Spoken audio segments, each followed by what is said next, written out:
जय समर्थ सद्गुरू गजानन महाराज. भाग 19. दुसऱ्या वर्षीच्या दासनवमीलाही गजानन महाराज बाळापूरला बाळकृष्ण बुवांच्या घरी गेले. या वेळेला त्यांच्याबरोबर भास्कर पाटील, बाळाभाऊ, पितांबर इत्यादी शिष्य होते. बाळापूरमध्ये सुखलाल व बाळकृष्ण हे गजानन स्वामींचे 2 निस्सीम भक्त राहत होते. दासनवमीचा उत्सव यथासांग पार पडला, पण तेथेच भास्करचा दैवयोग ओढावला. भास्करला एक पिसाळलेले कुत्रे चावले. त्याचे विष बाधून भास्कर पिसाळू नये म्हणून लोकांनी डॉक्टरला बोलावण्याचा सल्ला दिला. पण भास्कर म्हणाला की मला डॉक्टरची गरज नाही. माझा डॉक्टर श्री गजानन महाराजांच्या रूपात आसनावर बसला आहे. तेव्हा मला त्यांच्याकडे न्या आणि त्यांना सगळे वृत्त सांगा. त्यावर ते सांगतील तेच ऐका व तेच करा. मग बाळाभाऊने भास्करला गजानन स्वामींकडे आणले आणि त्यांना सगळे वृत्त सांगितले. ते ऐकून गजानन स्वामी म्हणाले, हत्या, वैर आणि ऋण कोणालाही चुकत नाही. मागे मी सुखलालच्या गायीचा द्वाडपणा घालवला होता. त्या गायीचे दूध पिण्याच्या लोभाने भास्करने मला तिचा द्वाडपणा घालवण्याची विनंती केली होती. ते तिचे द्वाडपणच आज कुत्रे होऊन भास्करला चावले आहे. दूध पिताना गोड वाटले, पण आता त्याची फळे भोगणे भाग आहे. कुत्रे हे निमित्त आहे. खरे तर भास्करा, ही पृथ्वी सोडून जायची तुझी वेळ आली आहे. तेव्हा आता तुला गेले पाहिजे. तुझी इच्छा असल्यास मी तुला एक संधी देतो आणि वाचवतो, पण ती उसनवारी होईल. जन्म आणि मृत्यू हे कोणालाही टळत नाहीत. तेव्हा आता लवकर बोल, काय करू? त्यावर भास्कर म्हणाला, गुरुराया, आपली इच्छा असेल तेच करावे. संत तुकोबाने एका अभंगात म्हटले आहे की माता लेकराचे हित जाणते आणि त्याच्या फायद्याचाच निर्णय घेते. हे स्वामी, मी आपले अजाण लेकरू आहे आणि ज्ञानाचे सागर असलेले आपण माझी माता आहात. तेव्हा माझ्या हिताचे असेल तेच करावे. भास्करचे हे बोलणे ऐकून गजानन स्वामी संतोषले. लोकांनी गजानन स्वामींना विनंती केली की भास्कर आपला निस्सीम भक्त आहे, तेव्हा त्याला वाचवा. त्यावर गजानन स्वामी लोकांना म्हणाले, हेच तुमचे अज्ञान आहे. अरे वेड्यांनो, जन्म मरण हीच मुळी भ्रांत असते. आत्मा जन्मतही नाही आणि मरतही नाही. प्रारब्ध भोग हे भोगावेच लागतात. संचित प्रारब्ध भोगल्या वाचून या जीवाची सुटका होणे अशक्य आहे. पूर्वजन्मीचे पाप या जन्मी भोगावे, ते भोगण्यासाठीच जन्माला यावे आणि या जन्मी केलेले पाप भोगण्यासाठी परत पुढचा जन्म घ्यावा, हा सिद्धांत आहे. असे जन्ममृत्यूचे किती फेरे घ्यावेत? आता भास्करचे पूर्वजन्मीचे भोग उरले नाहीत. तो आता मोक्षास जाण्यायोग्य झाला आहे. म्हणून तुम्ही भास्करला वाचवण्याचा आग्रह धरू नका. त्याचा मार्ग अडवू नका. भास्करसारखा भक्त राणा अपवादानेच जन्मतो. हे चावणारे कुत्रे त्याचे पूर्वजन्मीचे वैरी होते. कुत्रे चावल्याने पूर्वजन्मीचे वैर संपले, काही शिल्लक उरले नाही. आता जर भास्करच्या मनात द्वेष किंवा जगण्याची आसक्ती उरली तर त्याची फळे भोगायला त्याला पुनर्जन्म घ्यावा लागेल. आता मी इतकेच करतो की त्याला श्वानविषापासून पिसाळू न देता 2 महिने वाचवतो. मी हे केले नाही तर या उरलेल्या 2 महिन्यांचे भोग भोगण्यासाठी तो पुन्हा पृथ्वीवर जन्म घेईल. कित्येकांना गजानन स्वामींचे हे ज्ञानाचे बोल पटले नाहीत, परंतु बाळाभाऊला मात्र हे ऐकून आनंद झाला. तो भास्करला म्हणाला, भास्करा, तू धन्य झालास. तुझी संतसेवा फळाला आली. तुझे जन्ममरण चुकले. तुझी योग्यता केवढी मोठी आहे.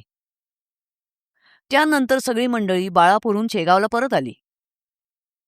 परत येताच भास्करने गजानन महाराजांच्या सर्व भक्तगणाला एकत्र बोलवले आणि बाळापूरला आपल्याला कुत्रा चावल्याची हकीकत त्यांना सांगितली.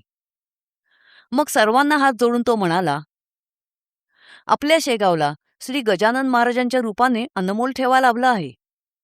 माझी तुम्हा सर्वांना हात जोडून विनंती आहे की तुम्ही हा ठेवा त्यांचे स्मारक बांधून अजरामर करावा. गजानन महाराजांना स्वतःच्या स्मारकाची गरज नाही. आळंदीची संत ज्ञानेश्वरांची समाधी, तसेच सज्जनगडावरची श्री समर्थ रामदास स्वामींची समाधी त्यांच्या संतत्वाची साक्ष देते. तसेच शेगावातील गजानन महाराजांचे स्मारक ही त्यांच्या अनमोल संतत्वाची साक्ष ठरेल. पुढील सर्व पिढ्यांसाठी त्याचा मार्गदर्शक उपयोग होईल.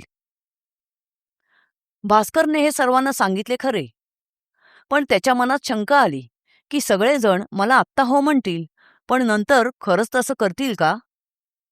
ही गोष्ट दुसऱ्यावर सोडून उपयोग नाही.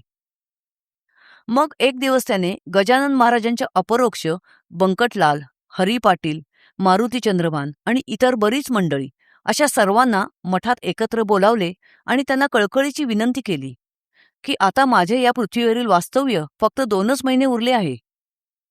शेगावमध्ये गजानन महाराजांचे एक भव्य स्मारक उभारण्याची माझी इच्छा आहे. तुम्ही मला वचन द्या की माझी ही शेवटची इच्छा तुम्ही पूर्ण कराल. स्मारक असे उभारा की प्रत्येकाने त्याची स्तुती केली पाहिजे. मला नुसतेच वचन नको आहे, तर आत्ताच माझ्यासमोर शपथ घ्या, तरच मी सुखाने वैकुंठगमन करीन. भास्करची शेवटची इच्छा पूर्ण करण्याचे तेथील प्रत्येकाने मान्य केले. त्यामुळे भास्करचे चित्त स्थिरावले. त्याच्या मनाची रुखरुख संपली. त्या 2 महिन्यात भास्करची आनंदवृत्ती उत्तरोत्तर वाढत गेली. जसे काही सण साजरा करण्याआधीचा आनंद व उत्साहच. माघ वद्य त्रयोदशीचा दिवस उजाडला. गजानन स्वामी भास्करला म्हणाले, हे भास्करा, गोदावरी तटावर स्थिर झालेला तो त्र्यंबक राजा कर्पूर गौर भवभवांतक भवानीवर आहे. त्र्यंबकेश्वराचे ते मनोहर ज्योतिर्लिंग सगळ्या पातकांचा संहार करणारे आहे. तेव्हा आपण त्र्यंबकेश्वराच्या दर्शनाला जाऊ. गंगा स्नान करू. त्र्यंबकेश्वरातील ब्रह्मगिरी पर्वतावर नानाविध औषधी वनस्पती असतात. ब्रह्मगिरी पर्वतावर राहणाऱ्या गहिनीनाथांना सर्व औषधी वनस्पतींची माहिती आहे. तेथे कुत्र्याच्या विषावरही औषधी मिळेल. तेथे जाऊन औषधोपचार केल्यास तू बरा होऊ शकतोस. त्यावर भास्कर म्हणाला, गुरुराया, आता मी औषधी कशाकरता घेऊ? स्वामी, आपल्या कृपेने माझ्या शरीरातील विष बाळापुरातच निघाले आहे. आता माझ्या आयुष्यातले उरलेले शेवटचे 2 महिने मला शेगावातच आपल्या सान्निध्यात काढायचे आहेत. माझ्यासाठी आपणच साक्षात त्र्यंबकेश्वर आहात आणि आपले चरण हीच पवित्र गोदावरी नदी आहे. आता मला अन्य तीर्थांचे प्रयोजन नाही. भास्करचे हे बोलणे ऐकून गजानन स्वामी म्हणाले, हे जरी खरे असले तरीही तीर्थमहिमा मानावा. तेव्हा उशीर न करता आपण त्र्यंबकेश्वरला जाऊ. मग भास्कर, बाळाभाऊ व पितांबर यांच्यासह गजानन स्वामी शेगावहून त्र्यंबकेश्वरला निघाले. ते शिवरात्रीच्या दिवशी त्र्यंबकेश्वरला पोहोचले. त्यांनी कुशावरती स्नान करून त्र्यंबकेश्वराचे दर्शन घेतले. मग गंगेवर जाऊन गौतमीचे पूजन केले. निलंबिका मातेला आणि गहिनीनाथांना वंदन केले. नंतर तेथून गोपाळदासांना भेटायला नाशिकला आले. ते आले तेव्हा गोपाळदास महंत पंचवटीतील काळ्या रामाच्या मंदिरात धुनी लावून बसले होते. त्या राम मंदिरासमोर एक पिंपळाचा पार होता. गजानन महाराज आपल्या शिष्यांसह त्या पारावर जाऊन बसले. गजानन महाराजांना बघून गोपाळदासांना आनंद झाला.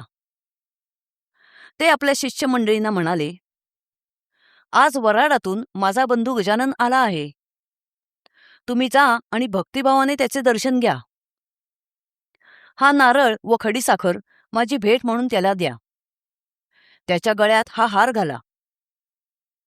आमच्या दोघांचे देह जरी भिन्न असले तरीही आम्ही दोघे एकच आहोत.